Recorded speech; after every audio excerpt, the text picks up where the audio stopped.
Hello and welcome to the online platform of Rouse Academy for Competitive Exams. And I, Pragya Pandey, welcome you all to our very special series on Daily News Review. बात करते हैं आज के महत्वपूर्ण articles के बारे में। सबसे पहले हम चर्चा करेंगे गवर्नर का जो डिस्प्यूट लगातार हमें देखने के लिए मिल रहा है, उसको सुप्रीम कोर्ट ने यहाँ पर स्ट्रक डाउन कर दिया है। देखिए, यहाँ पर सुप्रीम कोर्ट ऑफ इंडिया ने बोला है कि गवर्नर किसी भी केस में आप देखेंगे विद होल्ड नहीं कर सकते असेंट को ऑन अ बिल।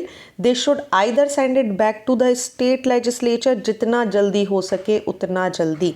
देखिए, यहाँ पर ये बहुत ही इंपॉर्टेंट जजमेंट हमें देखने मिलेगा, क्योंकि इस तरीके का एक केस यहाँ पर एक पिटीशन फाइल की गई थी पंजाब गवर्नमेंट के द्वारा अगेंस्ट देयर गवर्नर की जितने इंपॉर्टेंट या क्रूशियल बिल होते हैं इनको ये विद होल्ड कर लेते हैं, जिसकी वजह से ये पास नहीं हो पाते। ये जो मूवमेंट है, ये जो डिसीजन है, यहाँ पर ये देखने के लिए जो हमें मिला है सुप्रीम कोर्ट का, ये जो यहाँ पर निर्णय आया है, जो स्टेटमेंट आया है, ये बहुत ही इंपॉर्टेंट हो जाता है तमिलनाडु के केस में भी, जहाँ पर तमिलनाडु असेंबली ने भी इस बात को बोला था कि इनके गवर्नर ने, जो कि RN रवि जी हैं, इन्होंने 10 से भी ज़्यादा इंपॉर्टेंट बिल को यहाँ पर विद होल्ड कर लिया है। सो सुप्रीम कोर्ट ने बहुत क्लियरली बोल दिया है कि गवर्नर के पास किसी भी केस में यहाँ पर विदहोल्ड नहीं कर सकते, इसको जितनी जल्दी हो सके यहाँ पर भेज दें और ऐसे किसी भी इम्यूनिटी या वीटो को ये एंजॉय नहीं करेंगे। चलिए, हम पहले भी कई बार चर्चा कर चुके हैं the substantive part which is the article 200 of Indian constitution.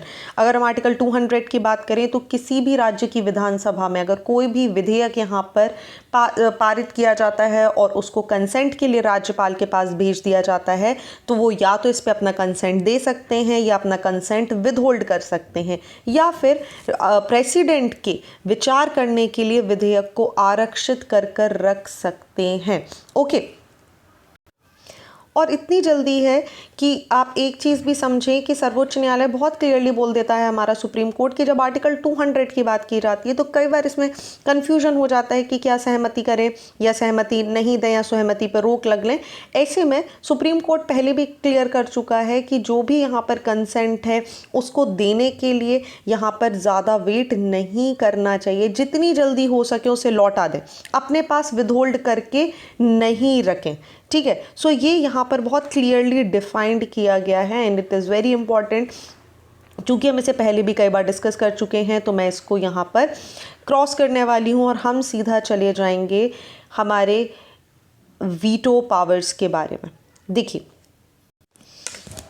अब अगर हम गवर्नर के बारे में यहाँ पर बात करें तो देखिए, किसी भी ऑर्डिनरी बिल को जिसको यहाँ पर प्रेजेंट किया जाता है गवर्नर के सामने उनके असेंट के लिए after it has been passed in the legislative assembly, यहाँ पर हम देखेंगे वो या तो उसके पास क्या क्या ऑप्शन है, या तो वो असेंट दे दें।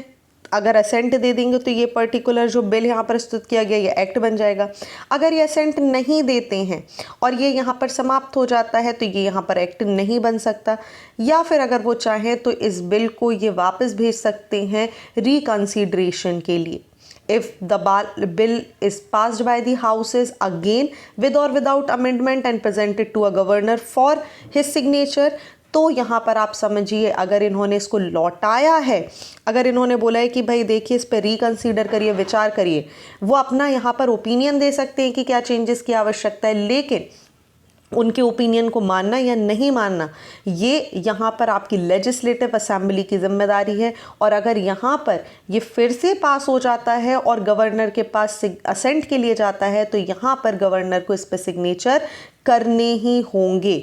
ठीक है, सो हम ऐसा बोल सकते हैं कि गवर्नर के पास सिर्फ और सिर्फ सस्पेंसिव वीटो यहाँ पर देखने के लिए मिलता है कि ये बिल को यहाँ पर रिजर्व कर सकते हैं प्रेसिडेंट के कंसीडरेशन के लिए, अदरवाइज और किसी कंडीशन में इसको विदहोल्ड नहीं किया जा सकता। ऑल राइट, आई होप यहाँ तक आपको सारी चीज़ें क्लियर हो चुकी हैं। Moving on to the next article of the day, हम बात करेंगे मनरेगा को लेकर। बहुत छोटा सा एक सेक्शन है, इसको समझ लीजिए, फिर बात करेंगे मनरेगा क्या है। 34 स्टेट और यूनियन टेरिटरीज़ की अगर हम बात करें इंडिया में तो इसमें से केवल और केवल 6 ऐसी जगह हमें देखने मिली हैं, केवल 6 ऐसे स्टेट्स या यूनियन टेरिटरीज़ देखने मिले हैं जिन्होंने अपने सोशल ऑडिट को पूरा कंप्लीट कर रखा हुआ है। ओके, और इसी में अगर हम देखें तो केरला यहाँ पर सबसे आगे निकल कर आ जाता है, जो कि अकेला ऐसा स्टेट बन जाता है जिसने कवर किया है 100% ग्राम पंचायतों को। सोशल ऑडिट्स की बात करें, सारी चीज़ों की बात करें तो ये बहुत ही इंपॉर्टेंट हो जाता है जब हम बात करते हैं एंटी करप्शन मैकेनिज्म की।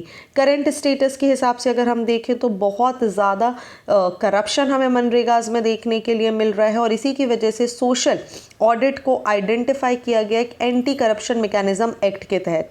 सेक्शन 17 जो है Mahatma Gandhi national rural employment guarantee act का, ये बोलता है कि सभी ग्राम सभाओं को अपने पावर्स को यहाँ पर करने की आवश्यकता है, और along with that they have to maintain the audit.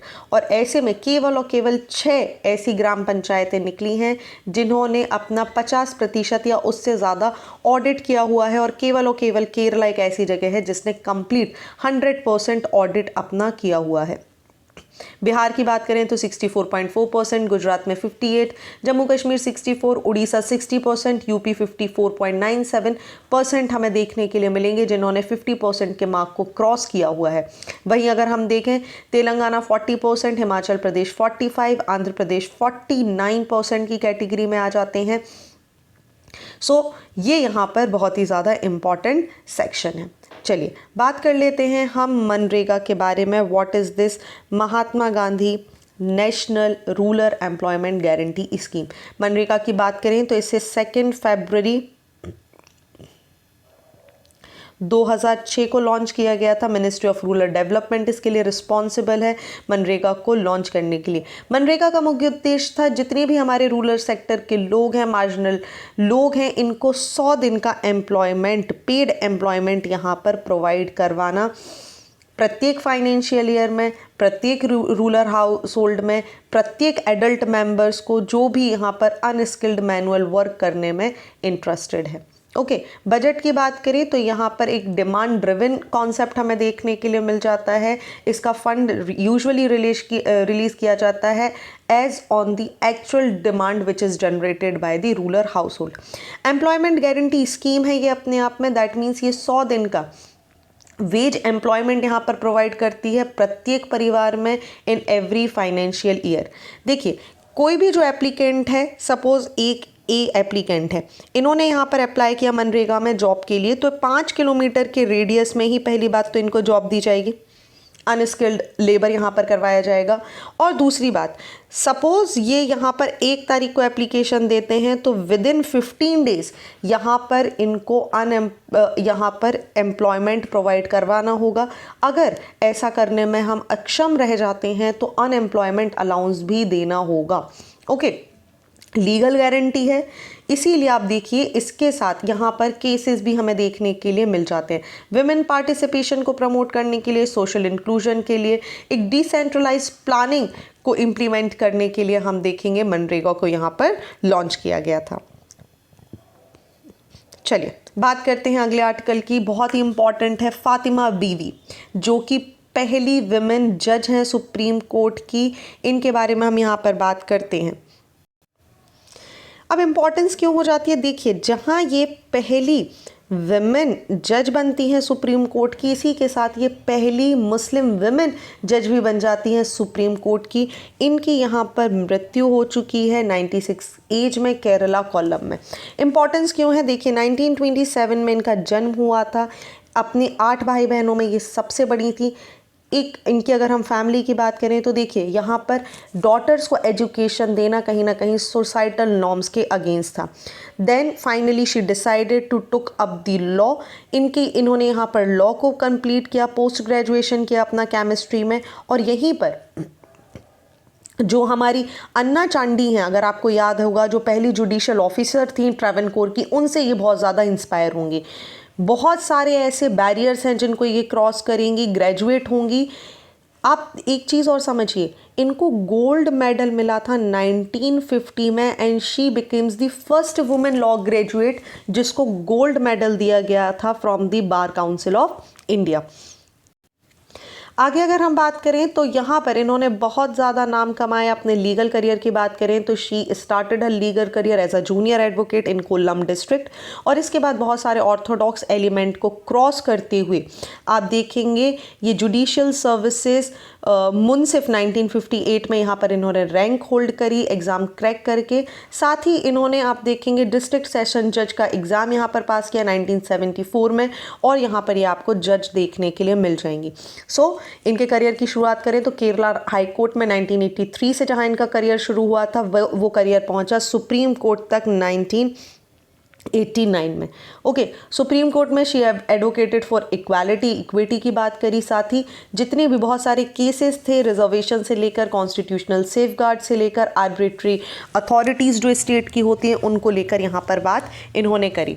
Finally बात करें सो जस्टिस बीवी ने also she served as the governor of Tamil Nadu from 97 to 2001, और इसी के साथ आप देखेंगे एक हेडलाइन में ये रही थी जहाँ पर इनको अक्यूज़ किया गया था on her role in the Rajiv Gandhi assassination and political development.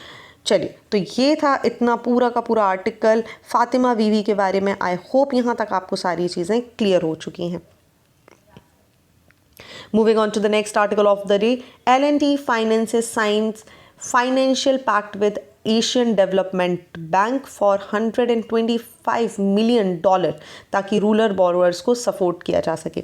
L&T की बात करें, L&T फाइनेंसेस जिसको हम देखते हैं एक नॉन बैंकिंग फाइनेंशियल कंपनी है। इन्होंने यहाँ पर एक फाइनेंशियल एग्रीमेंट साइन किया है एशियन डेवलपमेंट बैंक के साथ, जिसमें $125 मिलियन का सपोर्ट लिया जाएगा, फाइनेंशियल हेल्प ली जाएगी ताकि जो विमेन बोरोअर्स है specially in rural and pre urban areas में उनको मदद दी जा सके। पढ़ना क्या है हमें, हम डायरेक्टली चर्चा करेंगे एशियन डेवलपमेंट बैंक के बारे में। एडीबी की बात करें तो इसको इस्टेब्लिश किया गया था 19 दिसंबर 1966 को मैडिंग्लो मेट्रो मनीला, सीधा बोले तो मनीला फिलीपाइंस में हमें इनका हेडक्वार्टर देखने के लिए मिलेगा। मेजर इनका एम था जो सोशल और इकोनॉमिक डेवलपमेंट है एशिया पैसिफिक रीजन में इसको प्रमोट करना, पॉवर्टी को ख़त्म करना, जो पॉवर्टी को ख़त्म करने के लिए जितने इनिशिएटिव्स हैं उन्हें लेना, सस्टेनेबल इकोनॉमिक ग्रोथ के बारे में काम करना, प्राइवेट सेक्टर के डेवलपमेंट और इन्वेस्टमेंट को बढ़ाना, साथ ही एनवायरमेंटल सस्टेनेबिलिटी और रेजिलियंस क्रिएट करना। दूसरा अगर हम बात करें एज ऑफ नाउ तो एडीबी स्टार्ट किया था 31 फाउंडिंग मेंबर्स के साथ, और आज की डेट में इनकी संख्या बढ़ के हो चुकी है 68।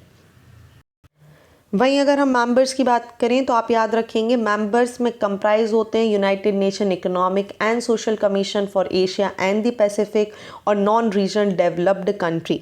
चलिए बात कर लेते हैं UNESCAP के बारे में।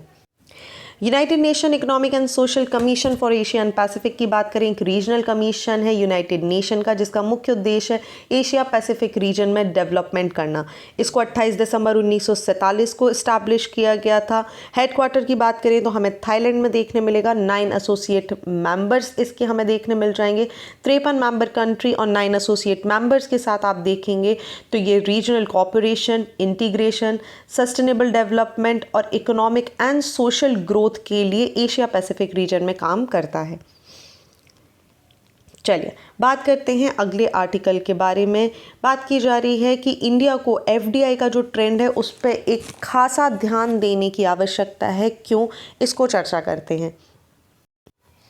चलिए 2021-22 की बात करें तो इंडिया ने एक्सपीरियंस किया है highest record of FDI flow. 84.8 billion dollar का एफडीआई हमने रिसीव किया है, और एक नोटेबल अगर आप देखेंगे सब्सिक्वेंट ईयर्स में हमें कुछ नोटेबल डिक्लाइन भी देखने मिले हैं 16%, मतलब 84 से 71 बिलियन डॉलर का। अब ये देखिए ये जो डेटा यहाँ पर है ये एक डीपर इंसाइट प्रोवाइड करने की कोशिश कर रहा है कि ये डिक्लाइन क्यों देखने मिला है और क्या एग्जामिनेशन हमें करने की आवश्यकता है। अगर हम सेक्टर वाइज एनालिसिस पे जाएँ तो बहुत सारे सेक्टर्स में एफडीआई का जो फ्लो है 21-22, 22-23 में ये यहाँ पर कम हुआ है। सबसे पहले बात करें तो कंप्यूटर सॉफ्टवेयर हार्डवेयर सेक्टर की, तो यहाँ डायरेक्टली 14.4 बिलियन डॉलर आप देखिए जो कि इनिशियल फेज़ में था उससे 9.3 बिलियन डॉलर में आ गया है। ऑटोमोबाइल इंडस्ट्रीज़ की बात करें तो ये भी आज की डेट में आप देखिए सीधा $5 बिलियन का यहाँ पर हमें डिफरेंस देखने के लिए मिला है। कंस्ट्रक्शन कैटेगरीज की अगर हम बात करें, इंफ्रास्ट्रक्चर एक्टिविटीज़ की, तो 3.2 बिलियन से 1.7 बिलियन, और मेटलॉजिकल इंडस्ट्रीज़ की बात करें तो यहाँ पर हमें 2.2 बिलियन से केवल $219 मिलियन का डिफरेंस हमें देखने के लिए मिला है। सर्विस सेक्टर की बात करें, चाहे फाइनेंशियल, बैंकिंग, इंश्योरेंस सर्विसेज या हेल्दी एफडीआई फ्लो हमें यहाँ पर देखने मिला है, जो कि 7.1 बिलियन से 8.7 बिलियन इनफैक्ट इंक्रीज़ हुआ है। तो सबसे बड़ा डिक्रीज़ हम देखें तो computer software, hardware, metrological section, infrastructure, automobile industries में देखने के लिए मिला है। वहीं अगर हम बात करें तो इन्वेस्टिंग कंट्रीज़ की, तो आप देखिए ये जो फ्लक्चुएशन हमें देखने मिला है एफडीआई फ्लो के साथ, ये जैसी कंट्रीज़ हैं मॉरिशस, यूएस, नीदरलैंड, केमन आइलैंड्स, जर्मनी, यहाँ से ये एफडीआई का जो फ्लो है ये कम हुआ है। वहीं अगर हम बात करें सिंगापुर, यूएई और साइप्रस जैसी कंट्रीज़ की, तो यहाँ से इंडिया को जो एफडीआई है वो ज़्यादा देखने के लिए मिला है।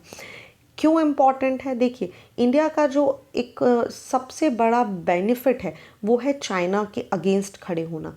ऐसे में बहुत सारे फैक्टर्स आ जाते हैं, ग्लोबल और डोमेस्टिक मैक्रो इकोनॉमिक्स एनवायरनमेंट, हमारी पॉलिसीज़ क्या हैं, पॉलिटिकल स्टेबिलिटी, कैपिटल इनफ्लो किस तरीके का है, ये कहीं ना कहीं हमारे लिए बेनिफिट हो जाते हैं। चाइना प्लस वन स्ट्रैटेजी बहुत इंपॉर्टेंट हो जाती है हमारे लिए समझना।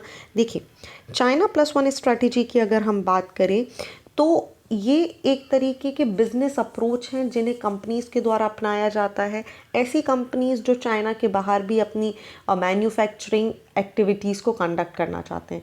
ये स्टडी इमर्ज हुई थी बहुत सारे कारणों से, जो क्योंकि चाइना में देखिए लेबर कॉस्ट बढ़ रहा था, जियोपॉलिटिकल अनसर्टेनिटी देखने मिल रही थी, सप्लाई चेन रेजिलियंस हमें देखने मिल रहा था और नए मार्केट की आवश्यकता थी। ऐसे में चाइना प्लस वन स्ट्रैटेजीज़ को कंपनी ने अपनाया, जहां पर दे हैव डिसाइडेड कि हम एक स्थान से दूसरे जियोपॉलिटिकल एरियाज़ में जाकर भी यहाँ पर क्या करेंगे, अपना इस्टेब्लिशमेंट रखेंगे।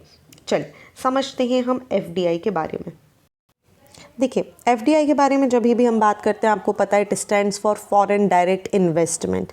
ओके, मतलब जब भी कोई फॉरेन एंटिटी होता है, कोई इंडिविजुअल, कोई बिजनेस या गवर्नमेंट जब अपनी इकोनॉमी के अलावा किसी दूसरी कंट्री की इकोनॉमी में यहाँ पर किसी तरीके का इन्वेस्टमेंट करते हैं ताकि यहाँ पर एक उनको भी प्रॉफिट देखने के लिए मिले, इसी को हम एफडीआई बोलते हैं।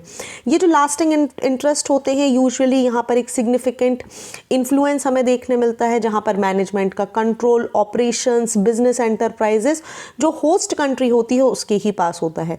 एफडीआई की अगर हम बात करें तो यहाँ पर एक्वायरिंग ओनरशिप स्टेक्स, इक्विटी हमें देखने के लिए मिल जाती है।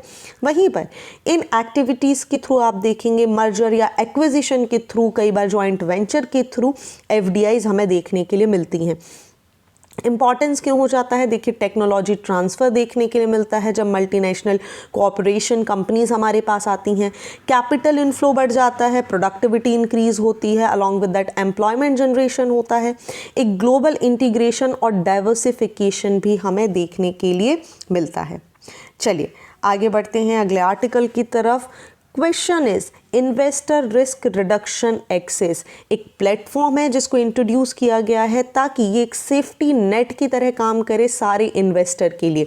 दैट मीन्स ये प्रोवाइड करेगा solution in case of any kind of technical glitch या डिसरप्शंस जो यूजुअली ट्रेडिंग मेंबर्स जो होते हैं, जो स्टॉक ब्रोकर्स होते हैं, जो कि सेबी के साथ रजिस्टर्ड हैं, या फिर स्वयं सेबी की अगर हम बात करें तो इनको अगर किसी भी तरीके का टेक्निकल ग्लिचेस होती हैं, डिसरप्शंस होते हैं, तो उसको सर्व करने के लिए, उसको दूर करने के लिए इन्वेस्टर रिस्क रिडक्शन एक्सेस बनाया गया है।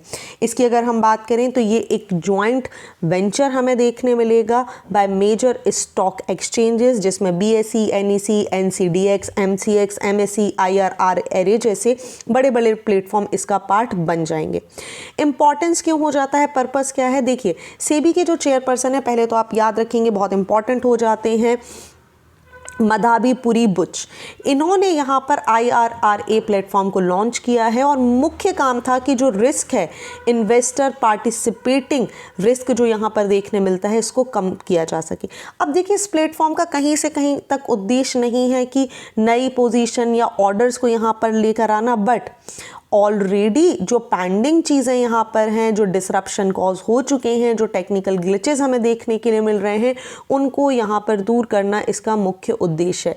अब देखिए, इस तरीके का जो मैकेनिज़्म होता है, इसके तहत आप देखेंगे कि कहीं ना कहीं जितने भी पेंडिंग ऑर्डर्स हैं उनको टाइमली यहाँ पर दूर किया जा सकता है। ज़रूरत की बात करें कि भाई हमें ज़रूरत क्या है इसकी, तो देखिए नेसेसिटी समझने के लिए हमें समझना होगा ये ग्रोइंग डिपेंडेंसी, जो हम टेक्नोलॉजी के ऊपर हमारी डिपेंडेंसी बढ़ती जा रही है, specially in the field of security market, like you are sitting at your home, I am sitting at my home, और हम सभी कहीं ना कहीं ट्रेडिंग एंड शेयर ट्रेडिंग यहाँ पर कर रहे हैं। इसकी वजह से टेक्निकल ग्लिचेस के चांसेस भी बढ़ते जाते हैं।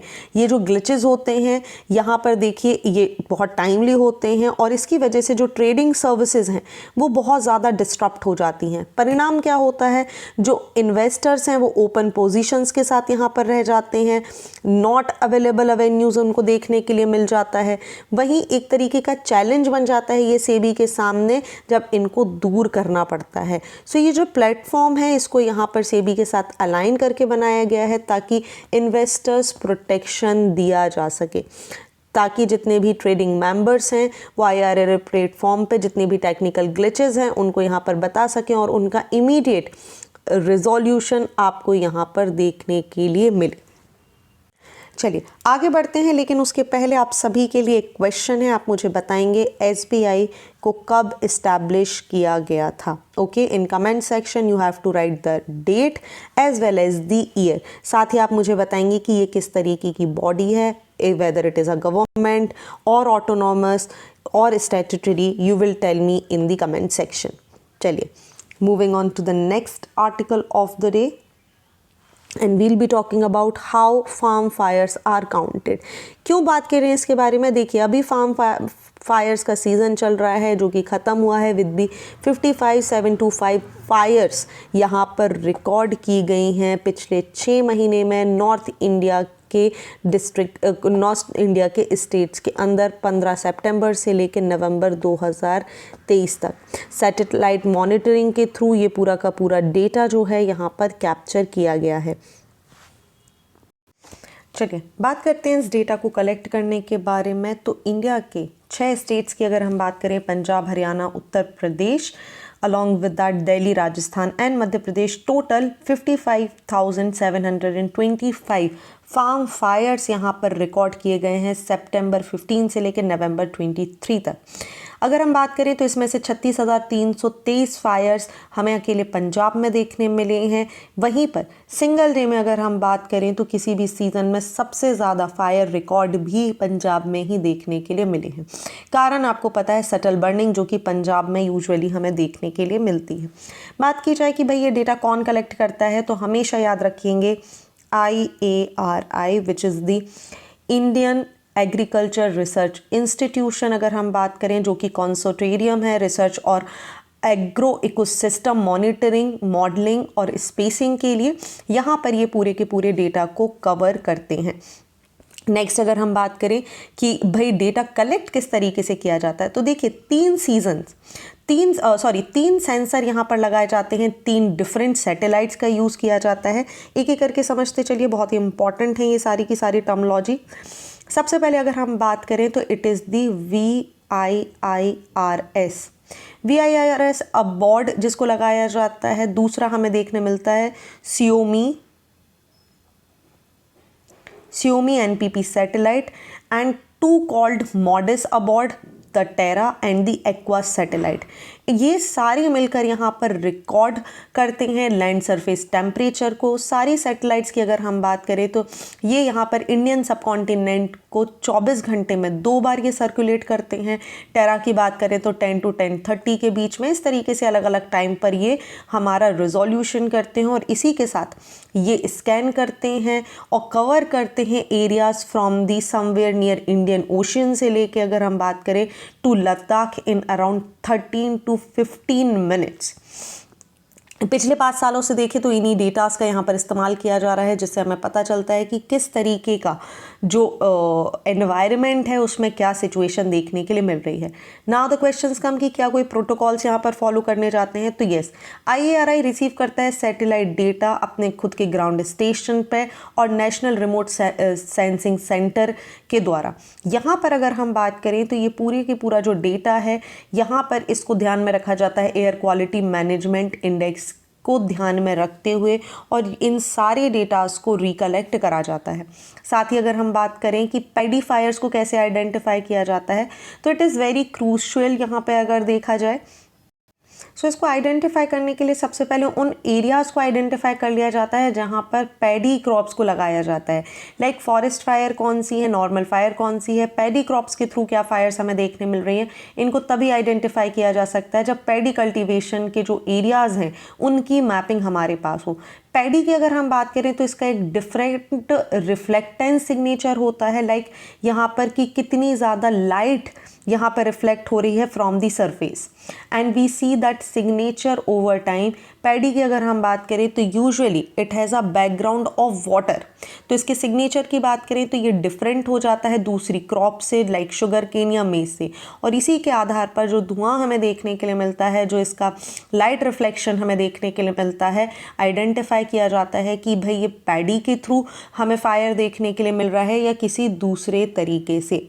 नाउ द क्वेश्चंस कम कि भाई चलिए बहुत अच्छी चीज़ें हैं, प्रोटोकॉल्स हैं, हमारे पास आइडेंटिफिकेशन के लिए अलग अलग सैटेलाइट हैं, क्या यहाँ पर किसी भी तरीके का कोई लिमिटेशन है हमारे पास? तो जी हाँ, जो नंबर ऑफ सैटेलाइट्स हैं जिनको डेटा को यहाँ पर करेक्ट किया जाता है, ये यहाँ पर they are higher in number, that is completely fine, but आप देखेंगे यहाँ पर डेटा फ्रीक्वेंसीज भी इमर्ज होती हैं।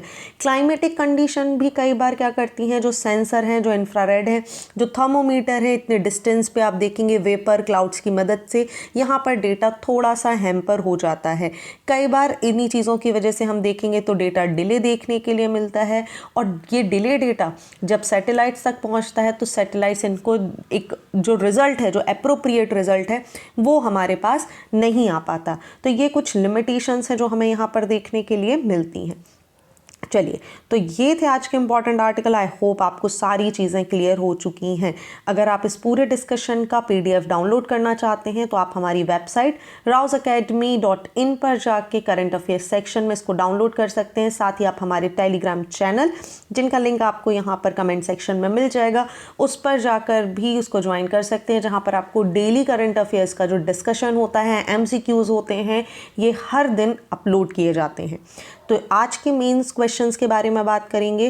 पहला हमें देखने मिलेगा रोल ऑफ गवर्नर, दूसरा foreign direct investment. So what all you have to do, आपको यहाँ पर आंसर लिखना है, upload it on the given link below. We will check, we will assess and we will tell you कि क्या improvement की आवश्यकता है। So thank you for watching this video. Do not forget to hit like button, comment your valuable feedback and also press the subscribe button to never miss any updates. Thank you and see you tomorrow.